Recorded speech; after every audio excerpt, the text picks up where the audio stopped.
Hi there, folks. Let's consider another implication of the resurrection. In many ways, this is the most important, the most basic.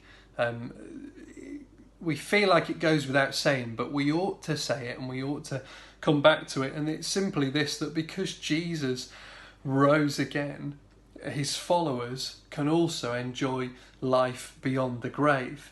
This is how Jesus put it in John chapter 11. Remember, his friend Lazarus died, and Jesus is speaking to Lazarus' sisters, and this is how Jesus speaks of himself. He says, "I am the resurrection and the life. The one who believes in me will live even though they die. And whoever lives by believing in me will never die." Do you believe this? It's an important question, isn't it? You see what Jesus is saying? The one who believes in me will live even though they die. That's our great hope, isn't it?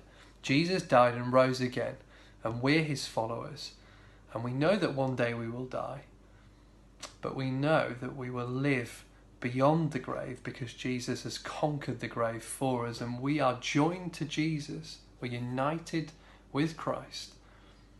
And so, just as he has gone beyond the grave, so we can go beyond the grave too, because he is the resurrection and the life.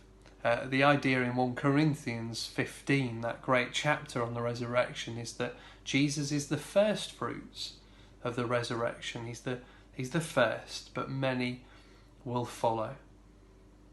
So that's one great implication of the resurrection for us, that we can have life beyond the grave because Jesus conquered the grave.